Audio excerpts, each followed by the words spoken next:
बहुत स्वागत हरजुत बैन साहब। बहुत बहुत इस मंच धन्यवाद पर आने के लिए। और इस मंच की महत्ता अपने आप में तब बढ़ जाती है जब नीति निर्धारक खुद मंच पर होते हैं, तो आपको सवाल पूछने की आज़ादी भी, लिबर्टी भी हम लोग लेते हैं और जवाब भी तलाशते हैं। पंजाब की जो इमेज है, जो परसेप्शन है, वो एक खुशहाल प्रदेश के तौर पर लोग खुश रहते हैं। लेकिन क्या आपकी सरकारी कार्यकाल में शिक्षा का क्षेत्र भी उसी पैटर्न पर है? खुशहाली है वहाँ पर? बिल्कुल भाई साहब, जब आप पंजाब की बात करते हैं तो पंजाब, रंगला पंजाब, वो पंजाबी जो दुनिया में कहीं भी जाए लड़ने के लिए तैयार है, अपनी मिट्टी के लिए, अपने देश के लिए, अपनी कौम के लिए, अपने धर्म के लिए, ये पंजाब था। और हम पंजाब की कल्पना करते हैं महाराजा रंजीत सिंह के राज से। उस वक्त की, आज आपको भी अभी लेटेस्ट एक स्टडी है, उसमें लिखा है कि महाराजा रंजीत सिंह का राज उस वक्त के समकाल में दुनिया का बेस्ट राज था। हमारे पास वैसा उदाहरण है। और उसके बाद पंजाब ने बहुत कुछ देखा, देश ने बंटवारा देखा जिसका पंजाब पर सबसे ज़्यादा असर हुआ।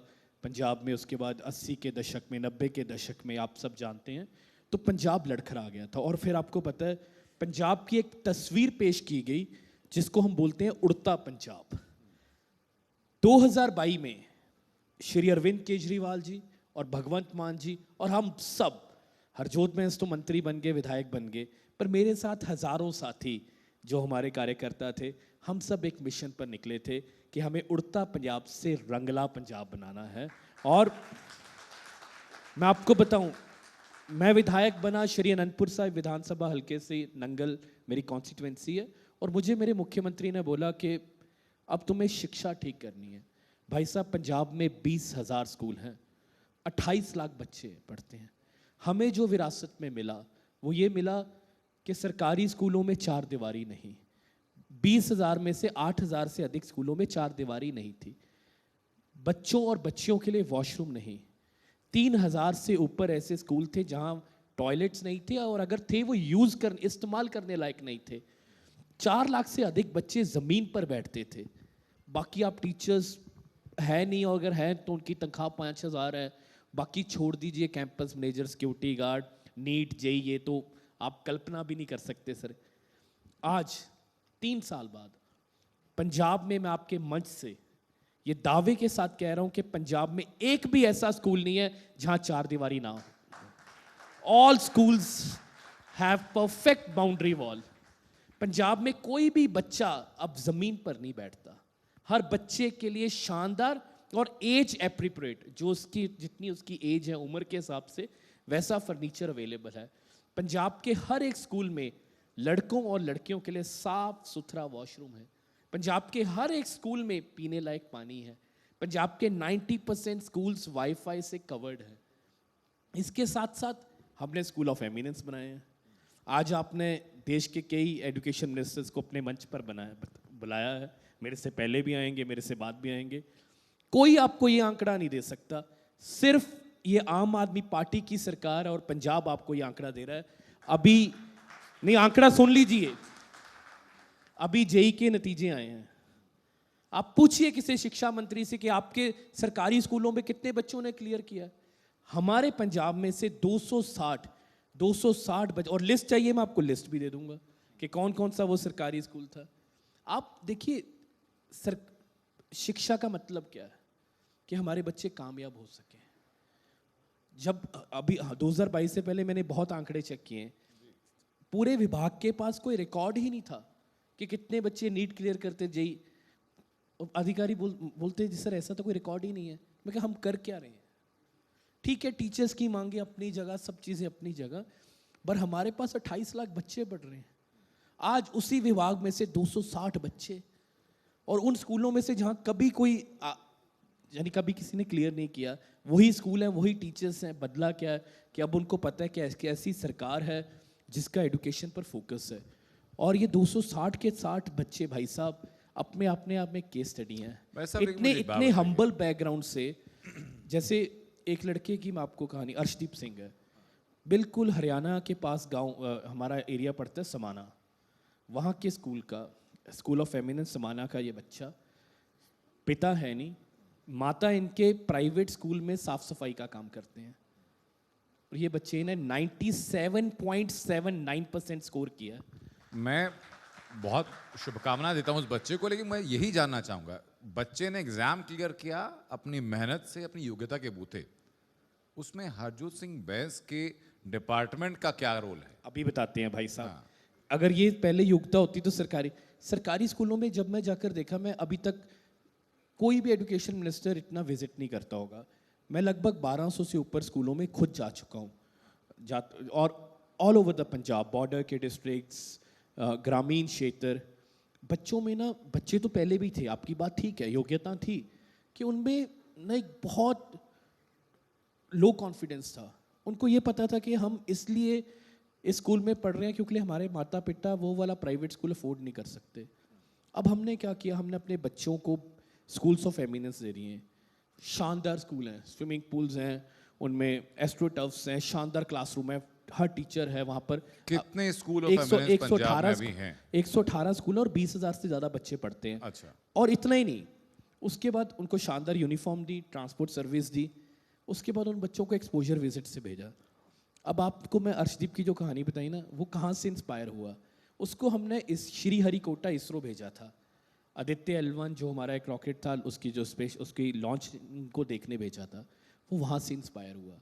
और उसके साथ साथ उसको एक्स्ट्रा कोचिंग्स, जो स्कूल में पढ़ाई होती है वो तो होती है। पंजाब एक, अभी भी इस वक्त मोहाली में मेरा समर कैंप चल रहा है, जहाँ हमारे पूरे पंजाब में से जो सबसे टैलेंटेड बच्चे हैं उनको हमने मोहाली में रेजिडेंशियल स्कूल में रखा है, और we are preparing them for JEE advance. अभी जेई मेंस का नतीजा तो बता दिया मैंने, इस बारी हम जेई एडवांस में भी ब्रेक करेंगे, और उनको उनको स्कूल की पढ़ाई से अलावा देश के बेस्ट मेंटर्स, कोटा से, दिल्ली से, बैंगलोर से, देश के बेस्ट टीचर्स उनको एक्स्ट्रा कोचिंग देते हैं। हम ये करने आए हैं, और ये इसी का नतीजा है कि ये 260 बच्चे क्लियर कर गए, और पिछले साल ये 150 थे, अगले साल ये और बढ़ेंगे।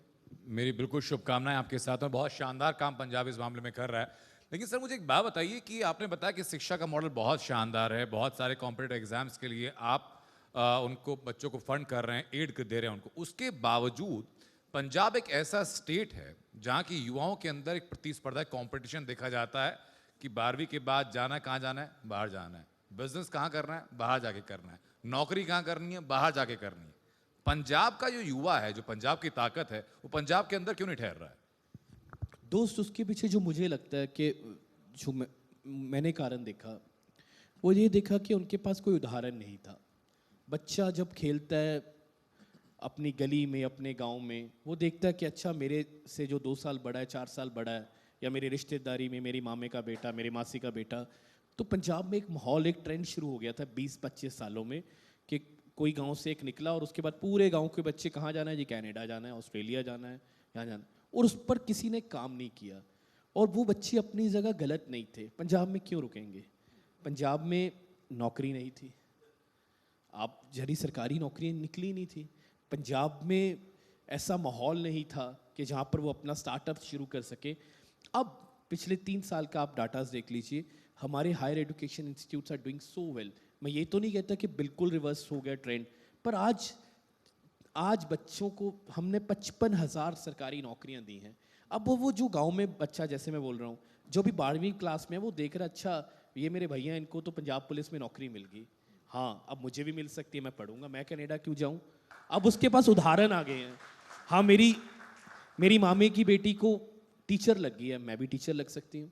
55,000 नौकरियाँ, डॉक्टर्स, तहसीलदार, नायब तहसीलदार, पटवारी, टीचर्स, पुलिस में, अपने हेल्थ स्टाफ में, ये 55,000 नौकरियाँ, and the figure is going. हर हफ्ते पंजाब के मुख्यमंत्री इकलौते मुख्यमंत्री होंगे देश में जो हर 10 दिन में, मार्क माय वर्ड्स, आप ये रिकॉर्ड निकाल लेना, हर 10 दिन में मिनिमम 500 लोगों को नियुक्ति पत्र, नई नौकरियां देते हैं। ये इवेंट पक्का है, और उससे बच्चों हर महीने 500 को नौकरी दी जा रही है। हर 10 दिन में इवेंट होता है, हाँ।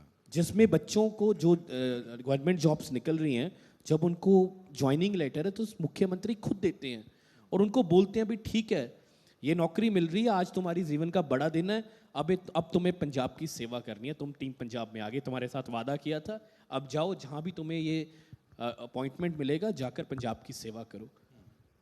3 पॉइंट्स पे मैं आपके व्यू जानना चाहूँगा, क्योंकि जो हम किसी भी बेहतर समाज का निर्माण करते हैं, तो और स्पेशली इस कॉम्पिटिटिव टाइम में education, skill development and entrepreneurship. ये 3 पिलर्स हैं जो कि आप बच्चों की पढ़ाने से लेकर के उसको समाज में अपने पैरों पे खड़ा करने तक की जर्नी में आते हैं। पंजाब सरकार क्या काम कर रही है इसके ऊपर? मैंने आपको एजुकेशन पर बताया ये सब। अब सेकंड चीज़ आ जाते हैं हम एजुकेशन पर, मैं थोड़ा कुछ चीज़ें और ऐड कर दें। अब हम स्कूल्स ऑफ हैप्पीनेस पर काम कर रहे हैं। ये प्राइमरी एजुकेशन में जो 5वीं तक हमारे स्कूल होते हैं हर गांव में, हम ऐसे 400 स्कूल बना रहे हैं, लगभग तैयार हैं, जहाँ जो फिनलैंड की एजुकेशन की बात करते हैं कि हैप्पीनेस लर्निंग, बच्चा खेलते खेलते सीखे, वो उस पर काम कर रहे हैं। पंजाब एकलौती ऐसी स्टेट होगी जहाँ हमारे जितने सीनियर सेकेंडरी स्कूल्स हैं वहाँ कैंपस मैनेजर है। एकलौती ऐसी state in every senior secondary school, भाव जो स्कूल 12वीं तक है उसमें एक कैंपस मैनेजर है जिसकी जिम्मेदारी सिर्फ स्कूल की मेंटेनेंस करना है।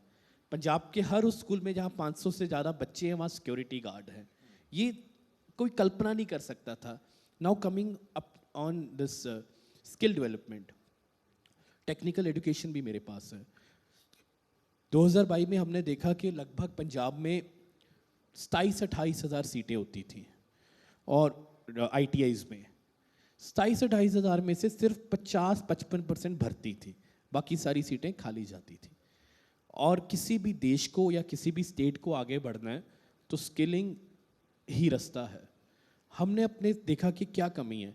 कोर्सेज, आप यकीन मानो कि हम ITIs में अभी भी टाइपराइटर के कोर्सेज, यानी टाइपराइटर्स को एग्जिस्ट ही नहीं करता। आज तो है ना, आप AI का ज़माना है, डिजिटल लर्निंग का, हम नए कोर्सेज लेकर आए, रोबोटिक्स, ड्रोन्स, बॉयलर्स, ये सब नए कोर्सेज लेकर आए। कोर्सेज शुरू हो चुके हैं आपकी ITI? उसका नतीजा देखिए। 2023 में हमारी 28,000 के 28,000 सीटें बढ़ी। We reach 100% jump.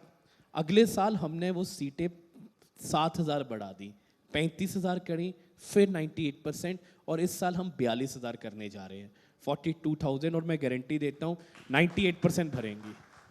आप सोचिए कितने बच्चों को रोजगार मिल गया, टिफिन मिल गया।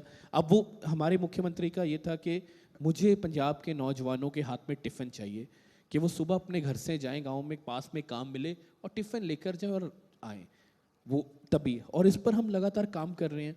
Second, third, entrepreneurship.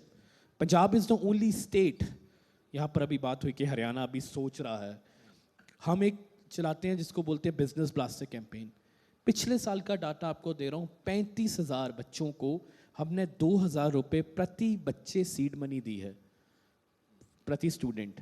उसमें हम क्या करते हैं, बच्चों को बोलते हैं कि आप जाइए, पहले आप हम उनको बेसिक एजुकेशन देते हैं कि मार्केट क्या है, प्रॉफिट क्या है, लॉस क्या है, डिमांड क्या है, सप्लाई क्या है, कोई बिजनेस मॉडल समझो, और उसके बाद अपना आइडिया लेकर आओ, अपना कंसेप्ट लेकर आओ। They have to be in a team, minimum 2 members, maximum 8 members, और प्रति टीम को प्रति स्टूडेंट वाइज हम 2,000 रुपये सीड मनी देते हैं, विच इज़ नॉट रिफंडेबल। भी ठीक है, आपको मिल गया, आप इसको लगाओ, आप कोई ना कोई बिजनेस आइडिया लेकर आओ। वो बच्चा, और ये 11वीं की क्लास में है, इन क्लास 11। आप ये सोचिए, अभी पीछे मैं अपनी कॉन्स्टिट्यूंसी में गया तो मुझे एक लड़का मिला, अब वो +2 पास कर गया है, तो मुझे मिलने आया, कभी भी होगा मैं कहीं भी उसको बुला सकता हूँ। उसने एक T-शर्ट प्रिंटिंग का मॉडल बनाया और वो 50,000 रुपये महीना कमा रहा है T-शर्ट्स बेचकर। मैंने कहा कहाँ से लेते हो? कहीं दिल्ली से वो सप्लाई लेता है, ऑनलाइन उसने अपनी ऐप बनाई है, और ही इज सेलिंग T-शर्ट्स, और अभी वो ग्रेजुएशन कर रहा है, 50,000 रुपये महीने का बिजनेस उसने सेट कर दिया। ये देखिए, ये entrepreneurship right from the school, this is business blaster. Sir, लेकिन जितना खूब सुंदर मॉडल आप बता रहे हैं, आपकी पार्टी के लिए मुश्किल हो जाएगी। वो इसलिए क्योंकि अभी तक तो एजुकेशन मॉडल पर एग्जाम्पल दिया जाता था दिल्ली का, और वो दिल्ली की जगह मॉडल कहीं पंजाब शिफ्ट ना हो जाए आपका। नहीं सर, देखिए, मैं आपको आज भी आप पूछ लीजिए, और मैं ये नहीं क्योंकि मैं आम आदमी पार्टी से जुड़ा हूँ इसलिए, आप किसी भी दिल्ली वासी से पूछ लीजिए, दिल्ली में शिक्षा पर शानदार काम हुआ था। जो मनीष सिसोदिया जी ने किया बच्चों के लिए, और मैंने वो स्कूल जाकर देखे हैं, आज भी हम जाकर देख सकते हैं। यानी वहाँ हर शिक्षा मंत्री, क्योंकि मैं तो आम आदमी पार्टी वो कहेंगे बोल रहे हैं, उन्होंने, मनीष सिसोदिया जी ने ये बताया कि एक शिक्षा मंत्री का काम क्या है। इससे पहले शिक्षा विभाग सिर्फ और सिर्फ टीचर वेलफेयर डिपार्टमेंट बनकर रह गए थे। We are not teacher welfare. हमारे शिक्षक बहुत महान हैं। मैं अपने सारे टीचर्स और मैं जो आपको काम गिना रहा हूँ वो सब मेरे टीचर्स ने किए हैं। वो बहुत महान हैं। हम उनकी बहुत सम्मान करते हैं। हमने उनको सिंगापुर भेजा, फिनलैंड भेजा। पर at the end of the day education department का काम है बच्चों के बारे में सोचना। इस स्कीम के बारे में सर बात करना चाहूँगा। आपने कहा था कि अपने टीचर्स को बाहर भेजा था, सिंगापुर और फिनलैंड आपने भेजा था टीचर्स को। उस एक्सपोजर का आपको प्रैक्टिकलिटी में क्या फ़ायदा मिला है? देखिए, सबसे पहले तो मैं आपको जो on the face of it सबसे बड़ा फ़ायदा है कि टीचर्स में कॉन्फिडेंस आया है। कहीं ना कहीं ये लगता था कि सरकारी, देखिए जो मेरा एक्सपीरियंस है 5-7% टीचर्स हो सकते हैं जो अपना धर्म नहीं निभाते शिक्षा के प्रति, but majority of the teachers बहुत अच्छा काम करते हैं। पर वो सरकारी स्कूलों के प्रति, क्योंकि वहाँ पर सरकारों ने कुछ किया नहीं, तो सरकारी अध्यापकों के प्रति भी एक छवि बन गई थी कि अच्छा ये तो सिर्फ आते हैं और चाय पीते हैं चले जाते हैं। जब हमने उनको भेजा उनमें कॉन्फिडेंस आया, उनको लगा कि सरकार हमारे बारे में सीरियस है। और जब हम, इसका नतीजा ये हुआ कि आज हमारे टीचर्स का जो मोटिवेशन लेवल है वो बहुत ऊपर है। उनको पता है कि हाँ, और जितनी मैं आपको ये प्राप्तियाँ, 260 बच्चे मैंने हरजोत में इसने थोड़ी पढ़ाए हैं, वो तो मेरे टीचर्स, वो तो उस स्कूल की प्रिंसिपल का कारनामा जितनी है। बातें आपने कही इन सबका रियलिटी चेक हम जरूर करेंगे डेफिनेटली। लेकिन मुझे इस बात की खुशी है कि एक संजीदा जागरूक व्यक्ति एक शिक्षा मंत्री के तौर पर पंजाब को मिला है। धन्यवाद भाई। और उम्मीद करते हैं कि जो बातें आपने कही हैं वो जो धन्यवाद भविष्य में चीजें और बेहतर बहुत होंगी। धन्यवाद। बहुत शुक्रिया आपका हमसे जुड़ने के लिए।